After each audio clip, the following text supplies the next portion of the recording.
하나님의 뜻을 찾아 떠나는 여정 가운데 인도하심이 있다. 창세기 24장 42절에서 49절. 사랑하는 성도 여러분, 아브라함의 종이 이삭의 아내를 구하기 위해 먼 길을 떠나 우물가에 이르렀습니다. 아브라함의 종은 이 순간 여호와 하나님을 찾으며 간구합니다. 그는 내 주인 아브라함의 하나님 여호와에 대한 믿음이 있었기 때문입니다. 아마도 이것은 아브라함을 통해 배우게 된 것이라고 생각됩니다. 아브라함의 종은 아브라함을 통해 하나님을 알게 됐을 것입니다. 여기서 중요한 것은 아브라함의 종이 여호와 하나님께 대한 신뢰가 있었고 하나님께서 그에게 형통함을 주실 것인 줄도 잘 알고 있었다는 사실입니다. 이처럼 하나님께 대한 믿음과 신뢰가 있어야 기도할 수 있고 기도하는 자만이 하나님께서 행하시는 능력의 수혜자로 살 수 있음을 잊지 말아야 합니다. 아브라함의 종은 자신의 마음으로 우물 곁에 젊은 여자가 물길로 왔을 때 자신뿐 아니라 함께 있는 낙타에게도 물을 권하면 하나님께서 자신의 주인 아들을 위해 정한 자라고 믿겠다고 생각했습니다. 아브라함의 종은 구체적으로 하나님께 간구했고 그는 이 모든 것을 행하시는 분이 하나님이심을 믿고 의지했습니다. 또한 여기서 알 수 있는 것은 이삭의 아내가 될 자는 서슴없이 호의를 베풀 수 있는 사람이면 좋겠다는 것이 은연중에 드러나 있습니다. 누군가를 위해 물 한 모금 권할 수 있는 자가 된다는 것, 또한 그런 사람과 함께 할 수 있다는 것 자체가 복입니다. 하나님께서도 이와 같이 호의 베푸는 자를 통해 자신의 뜻을 펼쳐가길 원하시고 이런 한 사람을 찾길 원하십니다. 놀라운 일은 이와 같은 간구가 마음속으로 끝나기도 전에 일어났다라는 것입니다.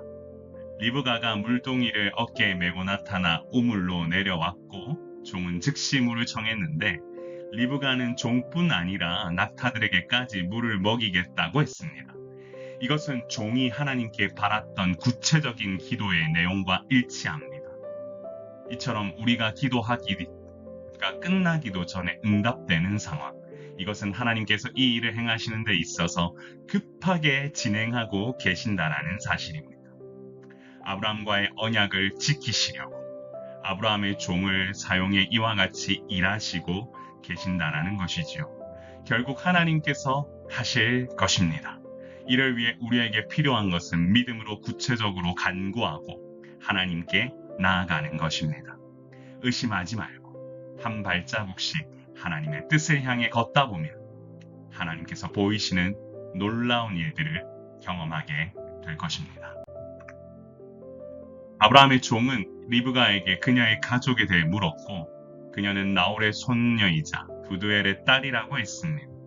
종은 내 주인 아브라함의 하나님 여호와께서 나를 바른 길로 인도하사라고 고백했습니다. 이것은 하나님께 대한 무한 신뢰와 이 모든 일을 하나님께서 정확하게 인도하고 계심을 아는 자가 하는 고백입니다. 그는 이런 하나님께 머리 숙여 경배했고 하나님의 인자하심과 진실하심을 찬양했습니다. 이처럼 믿음은 하나님의 인도하심에 대한 확신을 가지고 담대히 나아가는 것입니다. 단순히 기다리는 것이 아니라 하나님의 뜻이 드러났을 때 붙들고 나아갈 수 있는 용기가 믿음입니다. 물론 하나님의 뜻을 기다리는 것도 쉬운 일은 아닙니다. 그러나 그 뜻이 드러났을 때 믿음으로 결단하며 나아가는 것은 더욱더 쉬운 일이 아니지요. 그러나 하나님께서는 이런 한 사람을 찾으십니다. 결국 이와 같은 사람을 통해 하나님은 일하실 것입니다.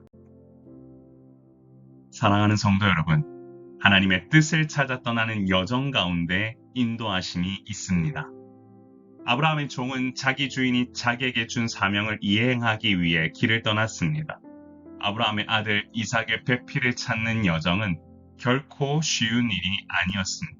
하지만 아브라함을 통해 이 일을 행하시는 분이 하나님이심을 알게 됐고 그랬기에 떠날 수 있는 여정이었습니다. 물론 가는 도중 많은 이슈들이 생겼을 것입니다. 자신의 갈증도 해결해야 했고 낙타들도 챙겨야 했고 정말로 힘겨운 여정이었을 것입니다. 그러나 그런 생활 속에서도 주인에 대한 신뢰와 이 모든 일을 하나님께서 행하신다는 주인으로부터 배운 믿음이 있었기에 그는 기도하며 나아갔습니다. 그리고 놀랍게도 하나님께서는 이런 종의 간구에 바로 반응하셨다는 사실입니다. 이처럼 하나님의 뜻을 찾아 떠나는 여정 자체가 쉬운 일은 아닙니다. 하지만 인도하심을 따라 걷다 보면 놀라운 일들을 경험하게 될 것입니다. 그렇기 때문에 믿음으로 간구하는 자만이 하나님의 인도하심을 경험하고 하나님께서 행하시는 놀라운 역사의 주인공이 된다는 사실 기억하시면서 기도하는 자, 그리고 믿음으로 반응하는 자, 그를 통해 하나님께서는 일하신다는 사실을 기억하시길 바랍니다. 우리 같이 한번 기도해 볼까요? 주여, 하나님의 뜻을 찾아 떠나는 여정 가운데 힘든 일이 있다고 할지라도 믿음으로 간구할 때 하나님의 인도하심을 온전히 경험하도록 인도해 주옵소서. 우리의 여정이 비록 힘들고 어렵지만 그럼에도 불구하고 인도하신 하나님을 신뢰하며 믿음으로 나아갈 때 만날 사람을 만나게 하시고 또한 함께할 사람을 함께 하신다는 사실, 그 사실 믿으며 나아가는 여러분 되시길 소망합니다. 제가 짧게 기도 한번 합니다. 존귀하신 하나님, 우리의 인생 가운데 찾아와 주셔서 아버지 하나님, 놀라운 주님의 역사들을 우리가 이 걸음을 통하여 믿음의 여정을 통하여 느끼고 고백할 수 있도록 인도하여 주옵소서. 부족하지만 늘 하나님께서 바라시는 일들을 잘 감당하는 주님의 온전한 제자 되게 하셔서 하나님 나라를 위하여 귀하게 쓰임받는 우리 모두가 될 수 있도록 인도하여 주옵소서. 주께서 부으시는 은혜가 우리 가운데 넘쳐나길 소망하며 우리의 생명이시고 소망 되신 예수님 이름으로 간절히 기도드리옵나이다. 아멘.